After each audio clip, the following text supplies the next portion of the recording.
አሜን ነው ወይ? አሜን ነው ወይ? በጣም ደስ የሚለኝ ነገር ልንገራችሁ እግዚአብሔር ምን አይነት መልካም አምላክ እንደሆነ። ስለዚህ አሁን ያላችሁበትን ሁኔታ እግዚአብሔር ያውቃል ካልኳችሁ እግዚአብሔር ምን አይነት አምላክ ነው ብላችሁ ስትጠይቁ ካላችሁበት ሁኔታ እንደምንም ብለ ወተን የጋና ሚል አምላክ አይደለም። ያላችሁበት ሁኔታ ድረስ የሚመጣ አምላክ እንደምንም ብለ ካለበት ሁኔታ ጥረግረ የራስን ቴክኒክ ተጠቅመ ሰዎችንም አማክረ ውጣና እኔ ወዳለሁበትና ሚል አምላክ አይደለም። ኤልያስ ምድረ በዳ ውስጥ ነው። ኤልያስ ፍርሃት ውስጥ ነው። ኤልያስ ተስፋ መቁረጥ ውስጥ ነው። ኤልያስ ኤልዛቤልን ትልቅ ያደረገበት ሁኔታ ውስጥ ነው። እግዚአብሔር ኤልያስ በዚህ ሁኔታ ውስጥ ስለሆነ ከዚህ ሁኔታ ወጥቶ እኔ ጋር እስኪመጣ ድረስ ወደ ትልቅ መረዳት እስኪመጣ ድረስ ብሎ አልተው። ኤልያስ ያለበት ምድረ በዳ ድረስ እግዚአብሔር በህልውና ወካ አደረገ። ሄደ፣ ጎኑን ነካው። እግዚአብሔር ፕሮቫይድ አደረገው። ዛሬ ነግራችኋለሁ እግዚአብሔር ያላችሁበት ሁኔታ ድረስ ይመጣል።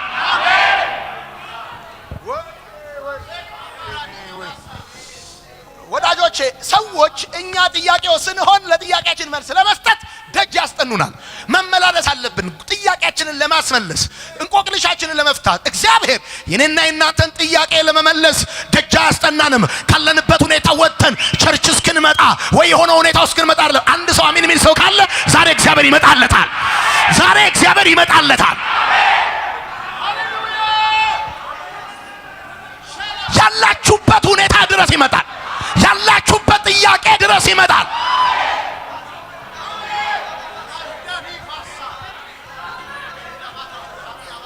ማታካቺናማ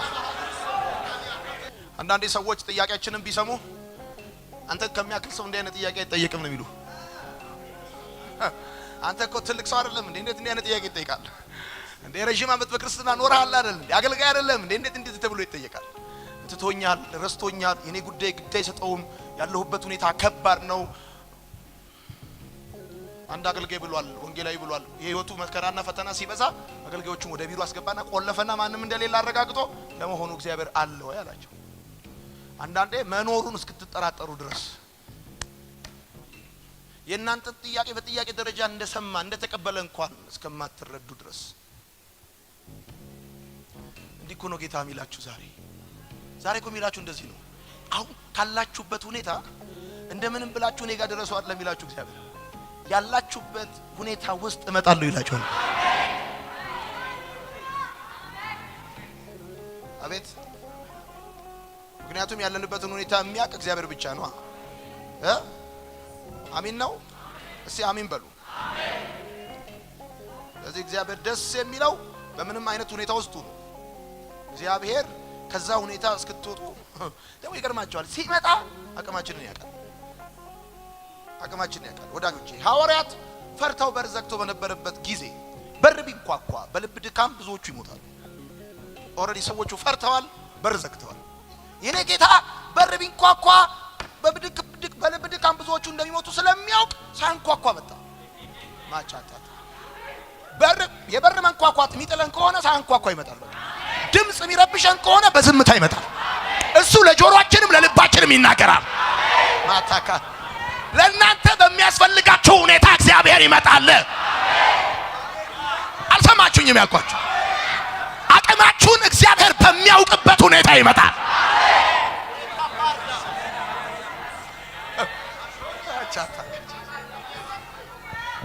ይመጣል። የኔ ጌታ በምን አይነት ሁኔታ መምጣት እንዳለበት ነው የሚያውቅ። የኔ ጌታ እኮ እንደዚህ ያለ። አሁን ለምሳሌ አንኳኳለሁ፣ የሚከፍትልኝ ቢኖር እገባለሁ። አንዴ አንኳክቶ አስከፍታል፣ ሌላ ጊዜ ግን ሳያንኳኳ ይገባል። አሜን። የእናንተ ሁኔታ በምን መልኩ የሱን መምጣት እንደሚያስተናግድ እሱ ያውቃል። የበር መንኳኳት የማያስፈልገው ከሆነ ወይም የበር መንኳኳት የሚጥላችሁ ከሆነ አንኳኳ። ድምጽ የሚረብሻችሁ ከሆነ በዝምታ ይመጣል። እሱ ለጆሮአችሁም ያወራል ከፈለገ፣ ለልባችሁም ያወራል ከፈለገ፣ ለጆሮአችሁም ያወራል። ያባታችሁ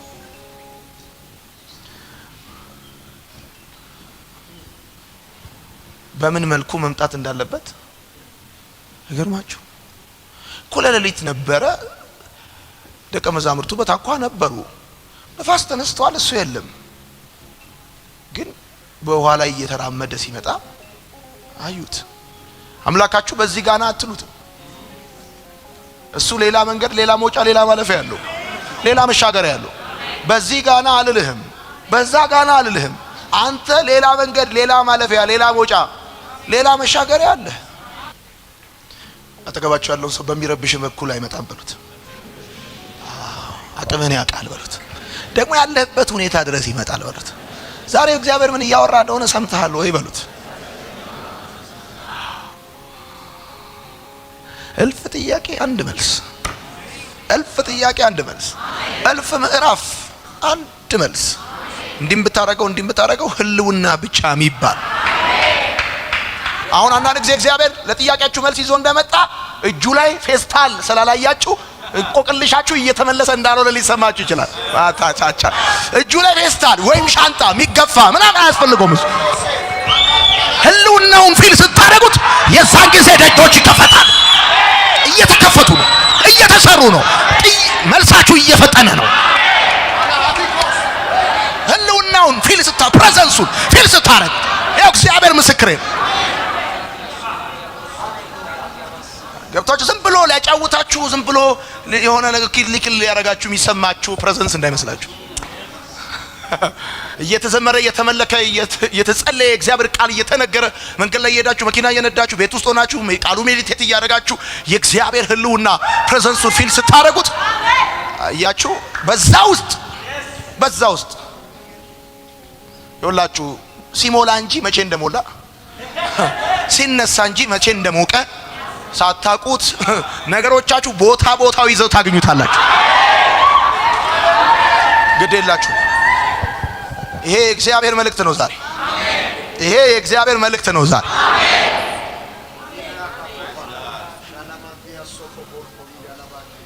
ወዳጆች ጳውሎስና ሲላስ በእስር ቤት ውስጥ የነበረው የሞላው አያችሁ፣ የሞላው የእግዚአብሔር የተጠራው ስም ስብዕና ነው፣ ማንነት ነው። የወይኒ ቤቱን ፕሬዘንሱ ሲሞላው ሰንሰለቶች ኤግዚስት ማድረግ አይችሉም። ደጆች እንደተቆለፉ መቆየት አይችሉም። አቻታካች የእግዚአብሔር ህልውና የሞላበት ቤት ውስጥ ነገሮች እንደነበሩ መኖር አይችሉም። ማታካቻ የመጋዝ ድምፅ አይሰማም፣ የሚበጠሱ ነገሮች ይታያሉ። ቁልፎች አይሰሙም፣ ደጆች ይከፈታሉ። እግዚአብሔር እንደዚህ ይለኛል፣ ባላችሁበት ሁኔታ ይለኛል ጌታ፣ አትቆዩም። በኢየሱስ ስም የአድራሻ ለውጦች ይሆናሉ። ማህተሞች ይመታሉ፣ በሮች ይከፈታሉ። ማታካቻ ያቲና ማታካቻ ጃላባስ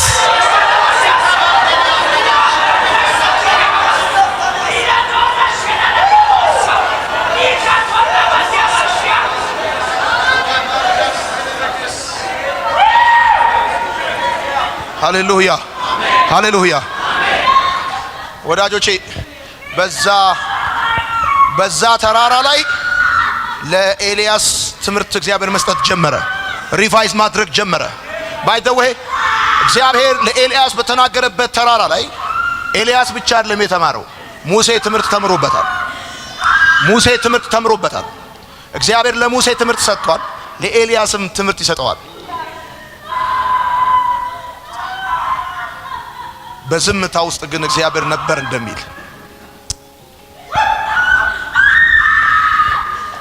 ማታ ካቻቲካ ምን እያላችሁ እንደሆነ ዛሬ እግዚአብሔር ምን እያወራችሁ እንደሆነ በትክክል አንደርስታንድ አድርጋችሁት ከሆነ ቃሉን አግኝታችሁት ከሆነ ደስ ይለኛል። አንደኛ ለምሳሌ አንዳንድ ጊዜ የሆነ ጥያቄ ብጠይቅ እንዴት እንዲህ አይነት ጥያቄ ጠየቀ ይባላልው ብላችሁ ለጥያቄያችሁ መልስ ባታገኙም ግን ዝም ብላችሁ ትኖራላችሁ። እግዚአብሔር ጥያቄያችሁን ያከብረዋል። ኤሌመንተሪ ይሁን ምን ይሁን ጥያቄያችሁ እግዚአብሔር የሰውን ጥያቄ ያከብራል። ለጥያቄያችሁ ደግሞ መልስ ይሰጣል። ይሁን መንፈሳዊ መሆን ማለት ከተሰማችሁ ስሜት ሁሉ ጋር ወደ እግዚአብሔር መቅረብ ማለት እንጂ አለመድከም ማለት አይደለም። አለመፈተን ማለት አይደለም። አለመውደቅ ማለት አይደለም። አለመሳሳት ማለት አይደለም። የከበዳችሁን ነገር ወደ እግዚአብሔር ይዛችሁ ትመጣላችሁ ማለት ነው እንጂ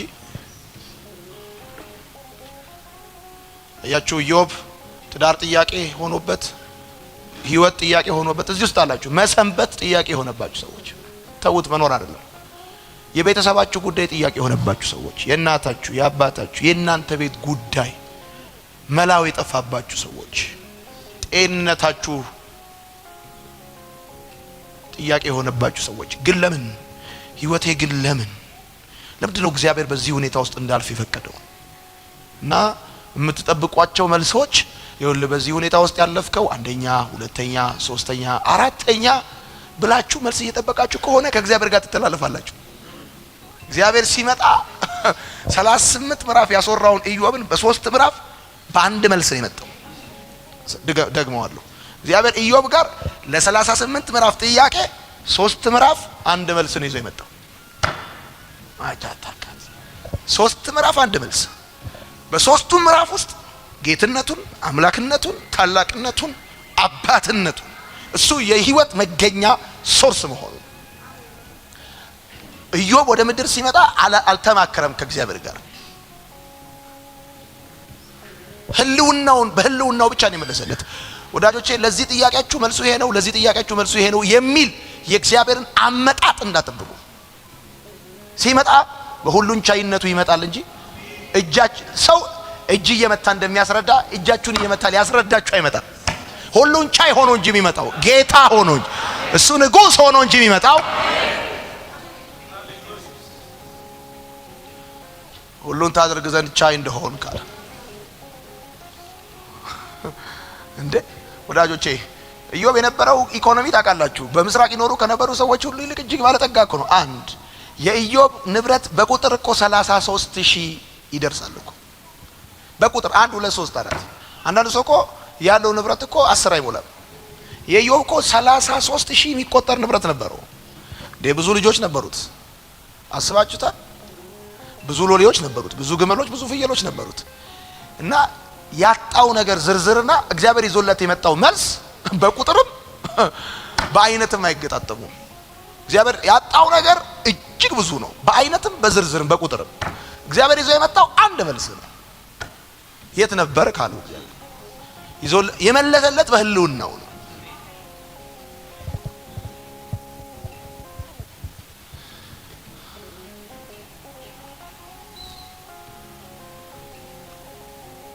ህልውናው ደግሞ ወደ እናንተ ሲመጣ የምትረዱት ነገር ከበለስ በላይ ከወተት በላይ ከፍሬ በላይ ነው። የዛን ጊዜ ደስታችሁን ከች ታደርጋላችሁ። እኔ ግን በእግዚአብሔር ደስ የፈለጋችሁት ነገር አጣችሁ በእግዚአብሔር ወደ መደሰት በሱ ኢንጆይ ወደ ማድረግ ህይወት ትመጣላችሁ። እግዚአብሔር ምንድነው እያላችሁ ያለው? ያላችሁበትን ሁኔታን ያውቃሉ ይላችሁ። ጓደኞቻችሁ፣ ወንድሞቻችሁ፣ ዘመዶቻችሁ አብረው የሚያገለግሉት ላይ ያውቁ ይችላል። አሁን እዚህ ቤተክርስቲያን ስትመጡ ስታገለግሉ ምናምን እቤት ስንት እንቆቅልሽ፣ ስንት ጥያቄ፣ ስንት ሞት፣ ስንት ችግር ተሻግራችሁ እንደመጣችሁ ሰዎች አያውቁም። ሰዎች ያለሁበትን ሁኔታ ማውቀው እኔ ነኝ፣ እንዴት እንደማልፍ ማውቀው እኔ ነኝ። ኦኬ እሺ፣ ግን ሌላ ሰው ላያውቅ ይችላል። አምላካችሁ ያላችሁበትን ሁኔታ ያውቃል። ሲቀጥል ደግሞ ካላችሁበት ሁኔታ እንደምንም ብላችሁ ወጣችሁ እሱ ጋር እንድትሄዱ አይደለም እግዚአብሔር የሚፈልገው። ያላችሁበት ሁኔታ ድረስ ምንም አይነት ሁኔታ ሊሆን ይችላል። ያላችሁበት ሁኔታ ድረስ እሱ ይመጣል። ደግሞ ሲመጣ አቅማችሁን ያውቃል። በሚረብሻችሁ መልኩ አይመጣም። ማታካት ይሰማል ወይ? ደጆች ተዘግተዋል። የመንኳኳት ድምጽ እንዳጠብቁ የኔ ጌታ ሳያንኳኳ ሰላም ለእናንተ ይሁን ብሎ ይመጣል። አለቀ። ወቅቱን ባማከለ መልኩ ነው የሚመጣው። ሰላም ለእናንተ ብሎ ይመጣል። ድምጽ ይረብሻችኋል፣ በዝምታ ይመጣል። እናንተ በየብስ ትጠብቃላችሁ፣ እሱ በባህር ይመጣል። በምድር ትጠብቃላችሁ፣ እሱ በሰማይ ይመጣል።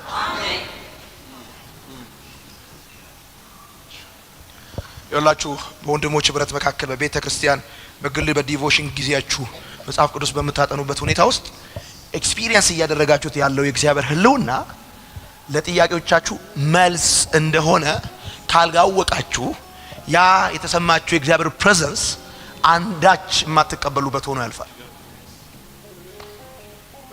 እየመለሰላችሁ እንደሆነ እንድታቁ ፈልጋለሁ። እየመለሰላችሁ እንደውም አንዳንድ ጊዜ ለሌላ ነገር ያዘጋጃችኋል፣ ለሌላ ቻፕተር ያዘጋጃችኋል። ስለዚህ እንደዚህ ነው የኔ ጥያቄና የእግዚአብሔር መልስ እንዲህ ነው። የኔ ጥያቄ ብዙ የእግዚአብሔር መልስ አንድ። የኔ ጥያቄ በበረቴ እንደዚህ ልክ ነው እና ዕንባቆም ከበለስ በላይ ከፍሬ በላይ ከወተት በላይ አስባችሁታል? ለዛ ነው ከብቶች በበረት በወይን አረግ ፍሬ ባይገኝ እኚህ ነገሮች ሁሉ ቢገኙ እግዚአብሔር ባይገኝ ለጥያቄዎቻችን መልስ አልተገኘም።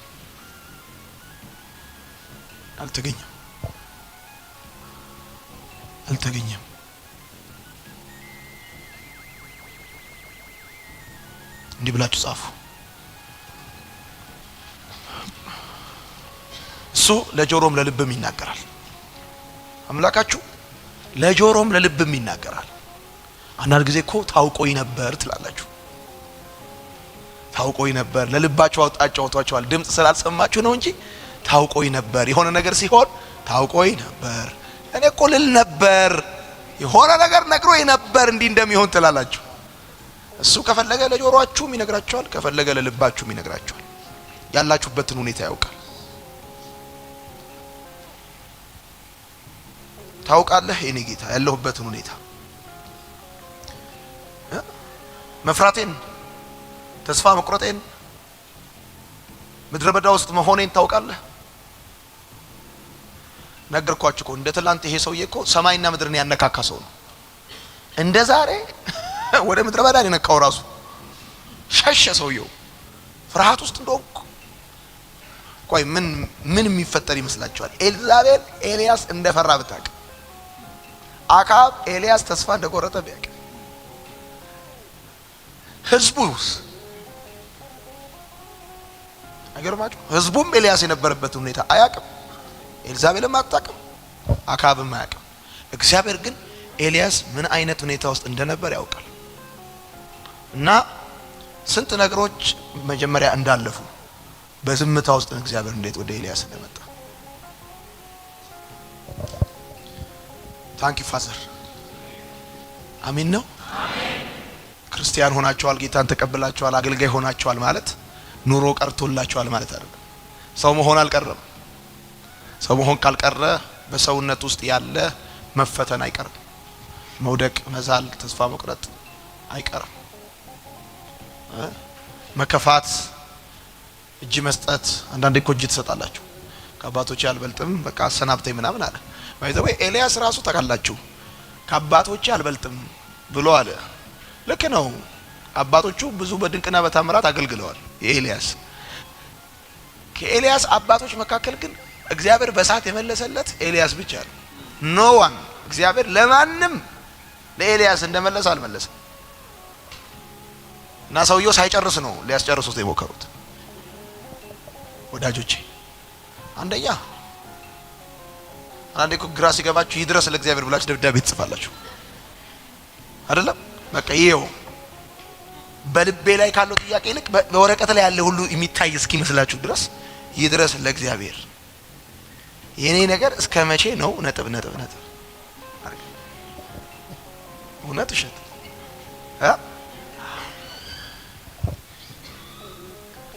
እግዚአብሔር ያላችሁበት ሁኔታ ድረስ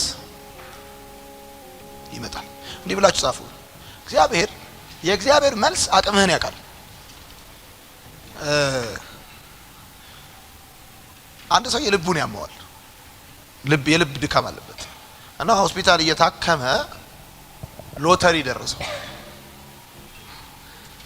እና ወንድሞቹ ሁለት ወንድሞች አሉት። አንተ ንገረው ይላል። ከሰማ ደንግጦ እንዳይሞት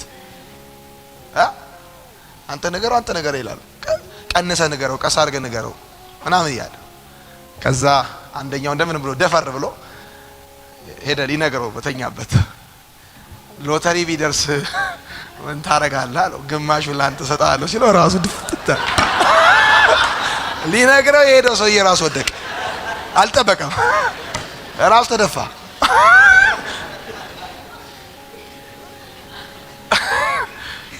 እውነት ነው አደረሰውታል እኮ እንደደረሰው የኛው ሰውዬ ነው የሚያውቀው። አንዳንዴ መልስ ራሱ ይድፋችሁ አይድፋችሁ ስለማይታወቅ አቅማችሁን ባገናዘበ መልኩ ነው መልሳችሁ ራሱ የሚመጣው። አልሰማችሁኝም? የሚመጣው መልስ ራሱ አንዳንዶቻችሁ በጣም ጠይቃችሁ መልሱ ቢመጣ ልትሞቱ ትችላላችሁ። በማትሞቱበት አግባብ ቀስ ብሎ ለዚህ ነው ጌታ ገብቷቸዋል አይደል? በሩ ነው ሐዋርያት እዛ በሩን ዘግተው ተጨንቀው በነበረ ጊዜ ፈርተዋል እኮ እኔ ጌታ ቢያንኳኳ ግማሹት በልብ ድካም እዛው ነው የሚያሸልም። ስለዚህ እኔ ጌታ ስለሚያውቃል አንኳኳ። በፍርሃት ላይ እንደገና ሌላ ፍርሃት አያስፈልጋቸውም ብሎ ሰላም ለእናንተ ብሎ በሩን ሳያንኳኳ እኔ ጌታ አይተዋል። በር መንኳኳት የሚጥል ከሆነ ሳያንኳኳ ይመጣል። ድምጽ የሚረብሻችሁ ከሆነ በዝምታ ይመጣል። ቀጥ ብሎ ስራችሁ ብቻ ተሰርቶ አንዳንዴ እናንተ ከማውቃችሁ በፊት ጠላቶቻችሁ ያውቃሉ። ጠላቶቻችሁ የእናንተ ነገር እንደተሰራ አውቀው ያዙ ይልቀቁኝ ይላሉ። እናንተ ሳይገባችሁ እነሱ ይገባቸዋል። እናንተ አይናችሁ ሳይከፈት እነሱ ይከፈትላቸው። እዚህ ያላችሁ ሰዎች ብዙ መልስ እንዳትፈልጉ። እግዚአብሔር ለየትኛውም ጥያቄያችሁ አንድ መልስ አለ። ለምሳሌ አሁን የእናንተን አገልግሎት ፋሬስ እንዲሆን ከፈለገ እግዚአብሔር 40 ሺህ አያስፈልገው። በአንድ ሰው ታሪክ ነው የሚቀይረው እግዚአብሔር በአንድ ጉዳይ። አላያችሁትም? ጴጥሮስን እዛ መልካም በር ላይ ተቀምጦ የነበረው ሰውዬ ፈወሰው። 3000 ሰው ዳነ። ጌታ ለእናንተ እልፍ ጥያቄ ካላችሁ አንድ መልስ ይበቃዋል። ፕሬዝ ጋድ። አንድ መልስ ይበቃዋል። የኔ ጌታ እልፍ ጥያቄ ነው፣ አንድ መልስ ይበቃዋል።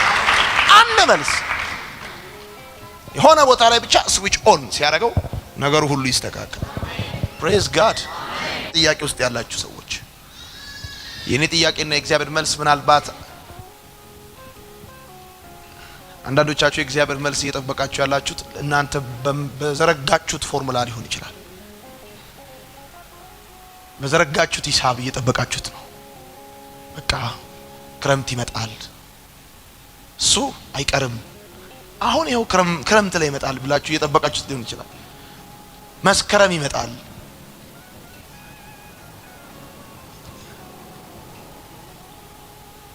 አልገባችሁም እንጂ ያስለቀሳችሁን እያስለቀሰላችሁ ነው።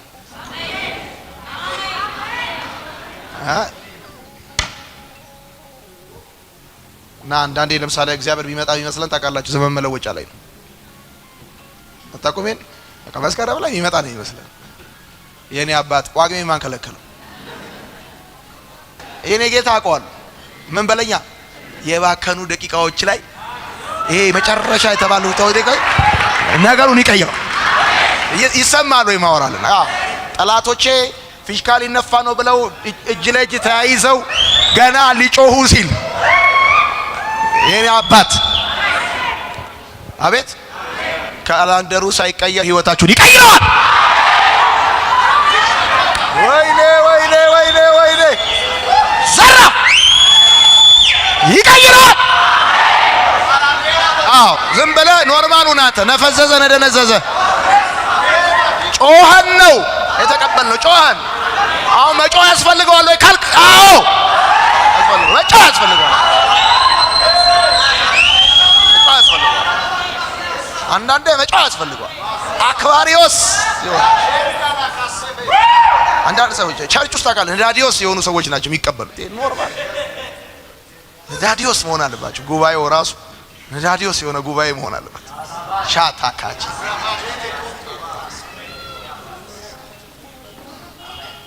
ፋይናላይዝ ላድርግላችሁ። ኤቭሪ ዲቴል ጥያቄዎቻችሁ ይታወቃል። ኤቭሪ ዲቴል ባይ ዘ ዌይ እግዚአብሔር ጥያቄያችሁ ለማወቅ አንደበታችሁ እስኪነቃነቅ አይጠብቅም። አያችሁ፣ እሱ በዝምታ መናገር እንደሚችል የሰዎችንም ዝምታ ያዳምጣል። ኤቭሪ ጥያቄዎቻችሁ ይታወቃል።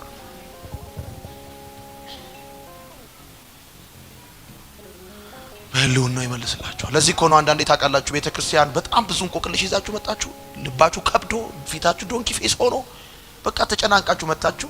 ህልውናው ሲሰማችሁ ልክ እንደተመለሰለት ሰው ፍንድቅድቅ ብላችሁ ቦርሳችሁን ይዛችሁ አቤት።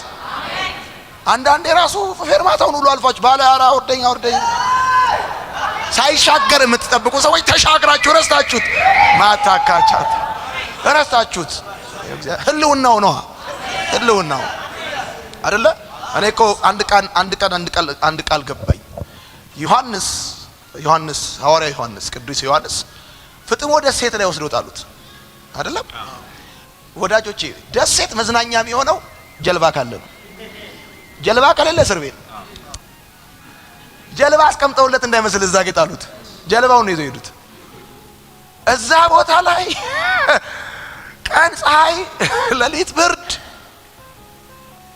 ወዳጆቼ ዮሐንስ እኮ ዙሪያው ዝግ ነው ታውቃላችሁ። ደሴት ላይ በዚህ ውሃ ነው፣ በዚህ ውሃ ነው፣ በዚህ ውሃ ነው፣ በዚህ ውሃ ነው።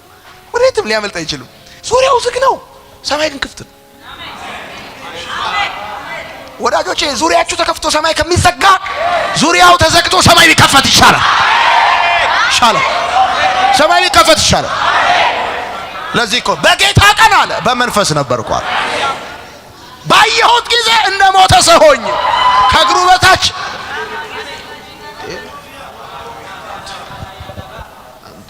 በአዲስ ኪዳን ውስጥ ወዳጆቼ መጽሐፍ ቅዱስ ስንት መጽሐፎች አሉት? 66። ብሉይ ኪዳን ስንት ነው? 39። አዲስ ኪዳንስ 27 አይደለም ነው? በአዲስ ኪዳን ውስጥ እኮ ብቸኛው የትንቢት መጽሐፍ ራእይ መጽሐፍ ነው። ሌሎቹ ማርቆስ፣ ማቴዎስ፣ ሉቃስ አንዳንድ ቻፕተር የፕሮፌቲካል ወርድ ምናምን ይኖራቸዋል። ኢትስ ኦኬ ይኖራቸዋል። ሙሉ የትንቢት መጽሐፍ እኮ ይሄ ነው። የራእይ መጽሐፍ ሙሉ የትንቢት መጽሐፍ ነው። የዳንኤል መጽሐፍ እኮ 12 ምዕራፍ ምናምን ነው ያለው። የራእይ መጽሐፍ 22 ምዕራፍ አለው ሙሉ።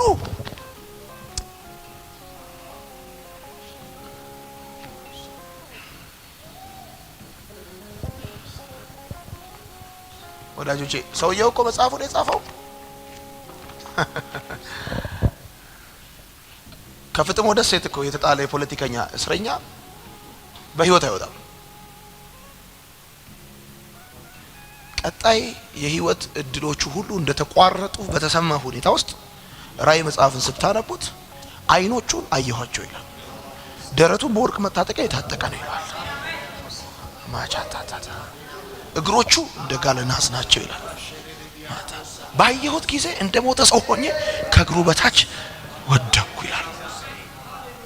ማቻታካቲ ለፋ ከዛ የጻፈውን መጽሐፎች ስታነቡት ምን አይነት ነገር ነው ይሄ? ሱራ የተዘጋበት ሰው ሰማይ ግን የተከፈተለት ህልውናው ታውቃላችሁ። እውነቴን ነው። ከተከፈቱ እልፍ ደጆች አንድ የእግዚአብሔር ፕሬዘንስ ወዳጆች በመሰረቱ ያለ እግዚአብሔር ህልውና የምታረጓቸው ነገሮች ሸክም ነው የሚሆኑት። ከኪሎ በስተቀር ምንም አይመጡ። አያምርባችሁም። ራሱ ማታካች አያምርባችሁም። ይኸው እግዚአብሔር ምስክር ሸክም ብቻ ነው የሚሆነው። እዚህ ላይ ወርቅ አርጉ፣ እዚህ ላይ ወርቅ የፈለጋችሁትን አርጉ። ያለ እግዚአብሔር ህልውና የ40 ሺህ ብር ሱፍ ለምን የፈለጋችሁትን የታይላንድ ቻይ ምንድነው የሚባለው የቱርክ ለምን አታረጉም? ከፈለጋችሁ የተሰጣ ልብስ ነው የምትመስሉት። ወይ የሆነ ሰው የተሰጣ ልብስ ታውቃለህ? ወይም ደግሞ መኪና ነዳ እስቲ ያለ እግዚአብሔር ፕሬዘንስ ሰው ልኮት የሚነዳ ሰው ነው የምትመስለው። የሆነ የተላከ ሰው ነው የምትመስለው። አመልስማት ለባለቤቶቹ የሚሉ ምኑ ወዝ የለውም። ራሱ ጌታ ምስክሬ ነው። የእግዚአብሔር ህልውና ባለበት እኮ የ6 ብሩ ስትለብስ እኮ ሀገር ታሪክ ነው የሚሆን። ሀገር ነው የሚናጠው። ከየት አምጥቶ ነው የሚለው? በቃ ማቻታ ሀገር ነው የሚናጠው። ምን ነው ባይዘው ምን ነው ሰዎች የኔ ነገር ላይ ያፈጣሉ ካላችሁ የናንተ ነገር ላይ እንዴት አያፍጥጡ? እንዴት የናንተ ነገር ላይ ያፈጡ? የናንተ ነገር የኔ ጉዳይ ብቻ ነው የሚታያቸው? ያንተ ብቻ ነው የሚታያቸው። ያንተ ብቻ ነው የሚታያቸው። የማን ይታያል ታዲያ? ማቻታ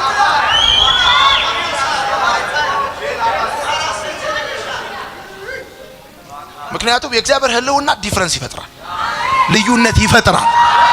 እስቲ አሜን በሉ። እስቲ ልዩነት ይፈጥራል። ጌታ ምስክር ልዩነት ይፈጥራል። የእግዚአብሔር ህልውና ልዩነት። እኔ እኮ ታውቃላችሁ ሩቡን እኮ አልሰበኳችሁ። ሩቡን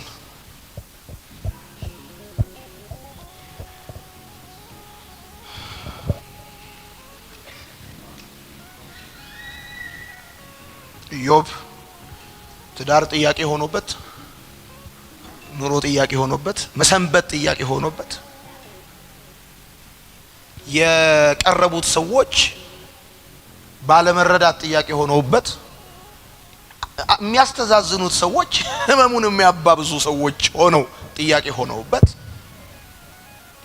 38 ምዕራፍ አውርቶ እግዚአብሔር ለእያንዳንዱ ምዕራፍ አንዳንድ መልስ ሳይሆን በሶስት ምዕራፍ በአንድ መልስ እዚህ ውስጥ ያላችሁ ህይወት ጥያቄ፣ ህይወቴ ለምን፣ ጤናዬ ለምን፣ ትዳሬ ለምን፣ አገልግሎቴ ለምን፣ ትምህርቴ ለምን፣ የኔ ጉዳይ ለምን፣ በዓለም እያለሁ እሺ ለምን በጌታ ቤት ከሆንኩ በኋላ ምንድነው የበደልኩት፣ ምንድነው ያጠፋሁት፣ የቱ ጋር ነው ችግሬ፣ ለምን እያላችሁ ያላችሁ ሰዎች ልትኖሩ ትችላላችሁ። የእናንተ ጥያቄ ሜኖ አይነቱ፣ ዝርዝሩ፣ መጠኑ ብዙ ሊሆን ይችላል። ይገርማችኋል።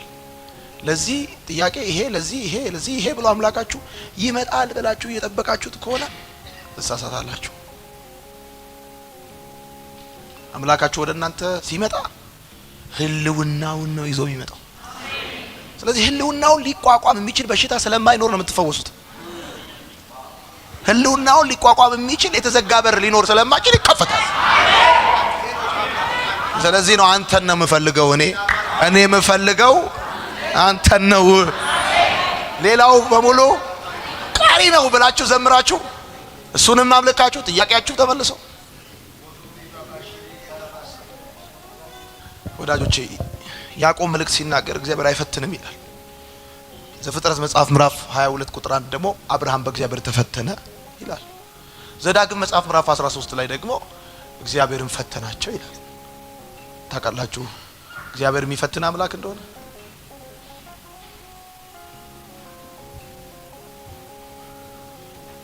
የእምነታችሁን ጥልቀት እድገት ታዩ ዘንድ ነው የሚፈትናችሁ። ለምንድን ነው የሚፈትለኝ የኔ ጌታ ካላችሁ የእምነታችሁን ጥልቀትና እድገት አንዳንዴ በአይናችሁ ታዩ ዘንድ ነው ፈተናዎቻችሁ እንጂ ለጥፋት አይደለም። ምን ያህል ባመናችሁበት እውነት ስር እንደሰደዳችሁ፣ ምን ያህል ባመናችሁበት እውነት እንዳደጋችሁ ታውቁ ዘንድ ነው እንጂ ትጠፉ ዘንድ አይደለም። ለዚህ ነው ታውቃላችሁ ፈተናውን ብቻ ሳይሆን መውጫውንም አብሮ የሚያዘጋጀው። የእምነታችሁን እድገትና ጥልቀት ታዩ ዘንድ ካደረገ በኋላ እዛ ውስጥ ወድቃችሁ እንድትቀሩ እግዚአብሔር አይፈልግም። ጌታ ይወዳችኋል።